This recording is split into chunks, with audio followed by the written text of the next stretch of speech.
Ever notice how some guys can command attention effortlessly while others seem invisible? It's not looks, money, or status. It's something far more fundamental. It's how they speak. Now imagine this. You're at a party and you see two guys approach the most attractive woman in the room. The first guy speaks like he's filing a tax return. He's careful, measured, and safe. The second guy speaks like he's conducting an orchestra, bold, dynamic, and electric. Who do you think she remembers the next day? Here's the truth. Your words either make you rich or leave you poor in the sexual marketplace. And today, I'm gonna show you the 4 psychological triggers that make the difference. What's up, guys? Rob Judge here. You know that moment when you hear someone speak and within seconds, I mean literal seconds, you can tell if they're a leader or a follower, a winner or a loser. It's not just about confidence or even what they're saying. It's about how they're saying it. Think about the last time you heard a truly high-value man speak. Maybe it was at a business meeting or at a social event. And notice how he didn't try to make everyone feel comfortable. In fact, he probably made some people feel a little uncomfortable.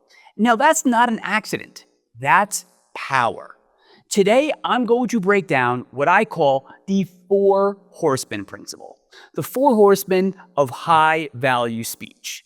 These are 4 psychological triggers that separate the men who command attention from the boys who beg for it.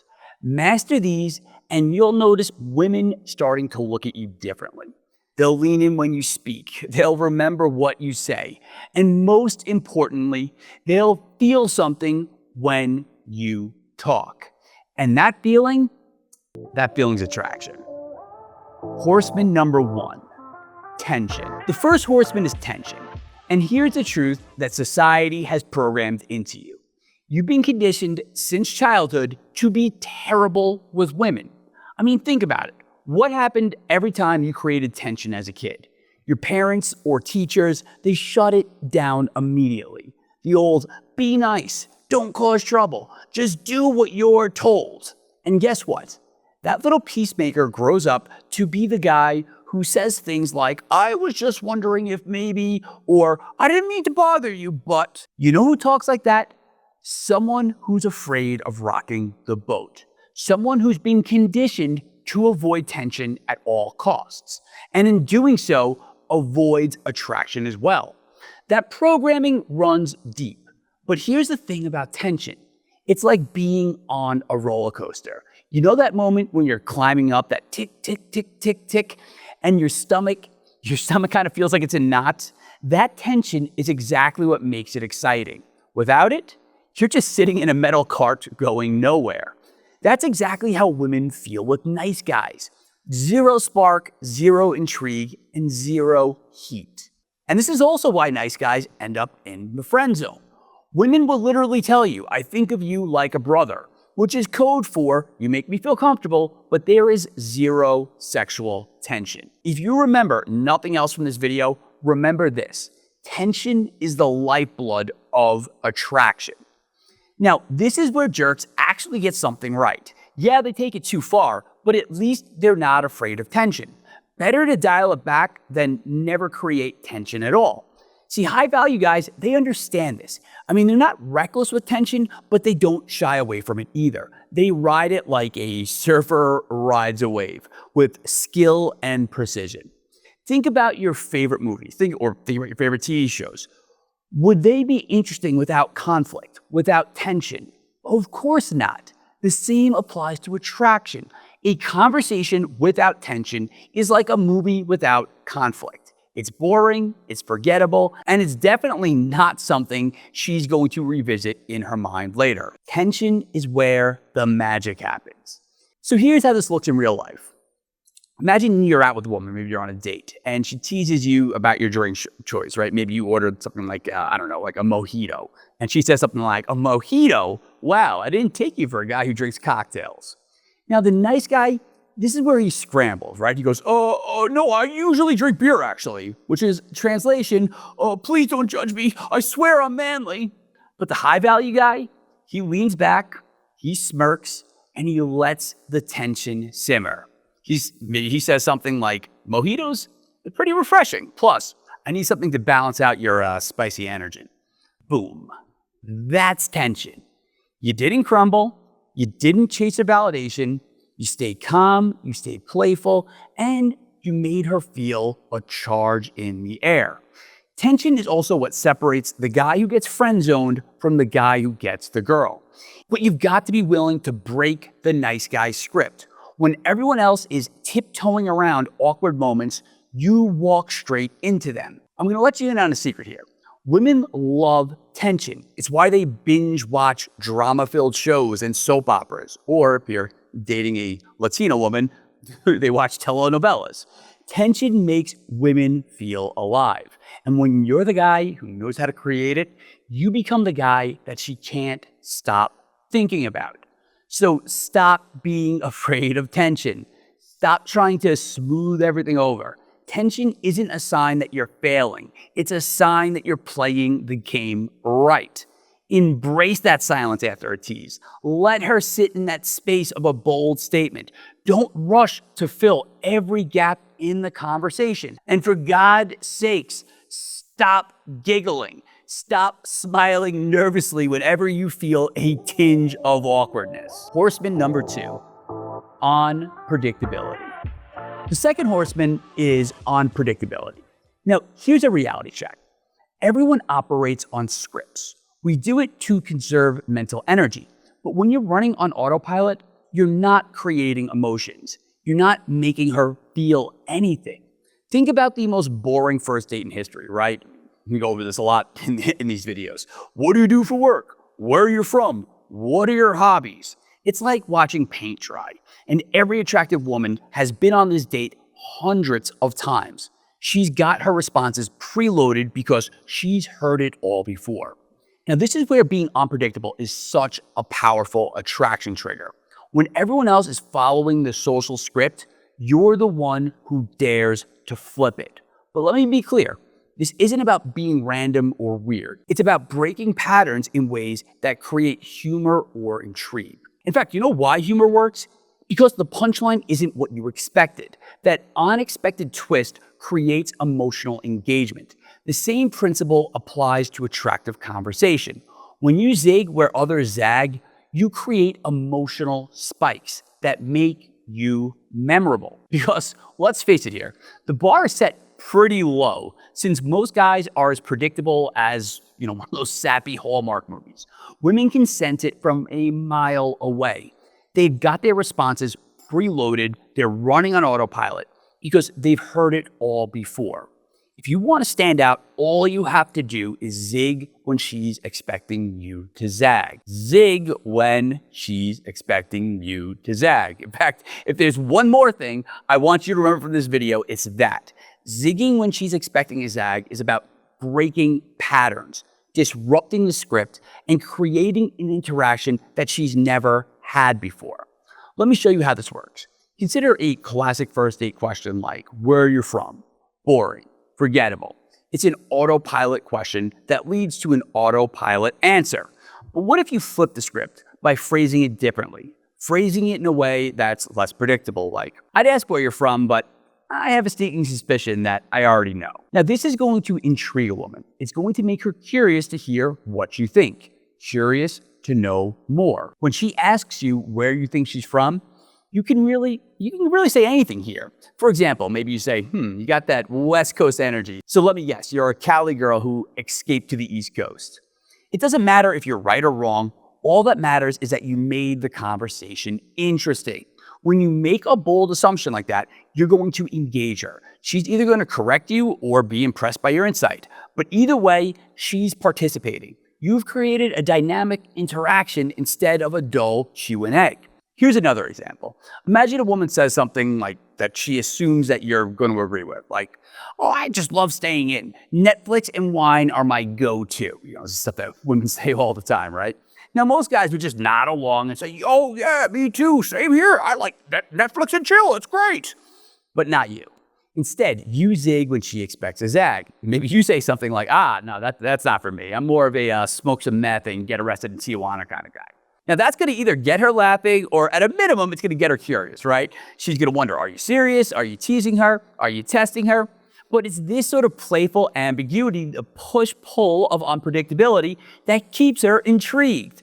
This is such an effective way to communicate with women that I decided to make a law and name it after myself. I call it Rob's Law of Flirtatious Inversion, which posits turning questions into statements and statements into questions. It's simple, effective, and endlessly adaptable. It's about twisting the interaction into something playful, into something dynamic, and most important of all, into something unpredictable. Because at the end of the day, unpredictability isn't just a tactic, it's a philosophy. When you're unpredictable, you create moments that she remembers. It's not about being perfect, it's about being interesting. Horseman number 3, drive. The third horseman is drive. And this is where most conventional wisdom gets it completely wrong. You've heard it before, right? Just be yourself, or just be authentic. Sure, but authentically what? Authentically nervous? Authentically insecure? Authenticity isn't the goal, it's the baseline. What we're aiming for is higher, a confident, composed, and compelling authenticity that makes you irresistible. Drive is what separates the passive from the passionate. Drive is about stating what you want without hesitation, without apology. But here's what's killing most guys' drive: filler words. Listen to yourself the next time you talk to a woman. Count how many times you say, maybe, kind of, sort of, just, like, you know what I mean?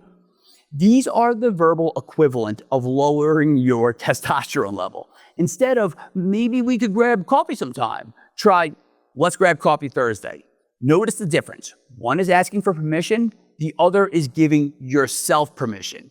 High-value men don't wait for permission. They move through the world knowing they already have it. This extends to how you express attraction. Most guys, they try to hide their interests, thinking that it makes them look eager or makes them look desperate. But drive isn't about hiding your intent, it's about owning it. That's where explicit restraint comes in. When you combine shameless intent with controlled delivery, you create powerful sexual tension. It shows her that you're a man who knows what he wants, but he also knows how to control himself. That balance is intoxicating. Think about it like driving a high-performance car. You've got the horsepower to accelerate and dominate any road, but without precision handling, you'll spin out of control. And that's where explicit restraint comes in. Explicit restraint is the art of balancing raw desire with deliberate self-control. It's not about hiding your attraction, it's about channeling it. Women aren't turned on by the guy who plays it safe and keeps his feelings bottled up, but they're also not turned on by the guy who lets his drive run rampant, becoming overbearing or becoming creepy about it. Explicit restraint is the sweet spot where masculinity and mastery meet. For example, maybe you say something like, oh my God, I'm having trouble concentrating on what you're saying because that dress looks incredible on you. But I promised myself I'd be a gentleman tonight, so I'm gonna concentrate even harder now. So what just happened there? You expressed your desire shamelessly, but you tempered it with self-control. You let her know exactly where you stand, but you also showed that you're not ruled by impulse. This is drive in its most attractive form.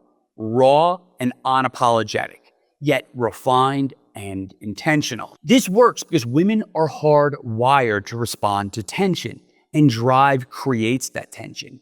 It's the active energy that sparks attraction. But tension alone isn't enough. It has to be balanced. Otherwise, you're just another horny weirdo creeping everyone out. Without balance, drive becomes overwhelming, or even worse, it can come off like you're desperate. Think of it like this. Drive shows her that you're a man who wants her, but explicit restraint shows her you're also a man who's in control of himself. That control amplifies the tension, making her feel safe and desired at the same time. This creates, a bit of a push-pull dynamic that keeps her intrigued. You're pulling her closer with your attraction while pushing her away slightly with your restraint, creating an irresistible tension. So remember, let your drive lead, but let your restraint refine. That balance is where attraction thrives. Horseman number 4, self-awareness. The fourth horseman is self-awareness, or what I like to call the metagame. This is your conversational parachute, and you can pull it whenever you need a safe landing. Now, most guys think being smooth means never acknowledging awkwardness or tension. That's just completely wrong.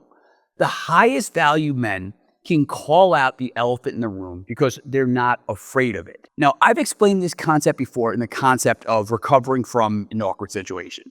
If you've ever been there, and let's not kid ourselves, we all have, what are your options, right? You could try to brush past it. You could pretend like it didn't happen. You could make it worse by saying, oh, that was a joke. You're supposed to laugh. Or pull the cringeworthy, well, I guess you had to be there. But those responses scream insecurity. They are low value reactions. Instead, the high value play is to lean into the awkwardness. You want to own it. And own it like this. Imagine that you're telling a joke that absolutely bombs. Instead of fumbling, you say, wow, that joke killed in the writer's room of my head, but now that it's out in the wild, yikes, I think I just heard crickets. Now this works because you're doing two things simultaneously. You're acknowledging the reality of the situation while showing that you're comfortable enough to laugh at yourself. You're not seeking validation or scrambling to save face. You're showing confidence in vulnerability. And confidence, even in small moments like this, is magnetic. Now, if this all sounds familiar, it's probably because I've talked about the metagame in a video short that I shared across my social media accounts, which I want to play for you now because I want you to notice something. I'm going to clip the video starting when I'm giving some examples of the metagame standing next to Adriana. And here's the thing, she had no idea what I was going to say, which made it all the more awkward. Now, put yourself in my shoes, right? Imagine trying to explain how to attract women while standing next to the woman you, attracted. Now, that is next level pressure. And even still, watch how she reacts as I start going off on a couple meta tangents. But the idea is you simply call out what went wrong. Another example, I remember once I approached a girl at a bar, and as I went to deliver my opening line, like a little spittle came out and landed, and I remember landing right there on her cheek.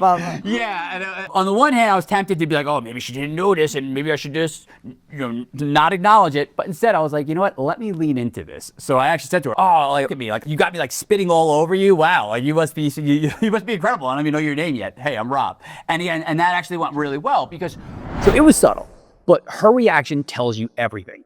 Women pick up on emotional cues. Your self-awareness and comfort with the moment creates a ripple effect. The more comfortable you are, the more they'll relax and lean into the interaction. This is why going meta isn't just a conversational strategy. It's a cheat code for connecting with women from a place of value rather than a need for acceptance. All right, well, there you have it. The 4 horsemen of attractive communication. Remember, tension creates the spark. Unpredictability fans the flames. Drive keeps things moving forward, and self-awareness ensures that you stay in control. So here's your homework. Next time you're talking to a woman, pick one of these horsemen and ride it. Just one. Get comfortable with tension or play with unpredictability. Master each one individually, then start combining them. Remember, high-value speech isn't about memorizing lines. It's about understanding principles. These 4 horsemen aren't just techniques. They are tools that unlock your natural charisma. Now, if you found this video helpful, smash that like button and subscribe for more content that cuts through the BS and gives you real, actionable advice on attracting high-quality women. And if you want to dive even deeper, check out my course, Unlock the Scrambler, where I break down even more advanced psychological triggers that make women chase you. Learn more by going to this link, www.unlockthescrambler.com/Rob, or I'm going to put a link to it in the description so you can check it out there. Oh, And also make sure to drop a comment below, letting me know which of the 4 horsemen you're gonna practice first. I read every comment and I love hearing your success stories. And I also love taking questions from you guys. So if you haven't left a comment yet, now's your chance. Leave me a comment. Let me know what's going on. Leave me a question, a comment, whatever. Again, I am Rob Judge, and I'm here to remind you that your words are either making you rich or making you poor in the sexual marketplace. So choose wisely.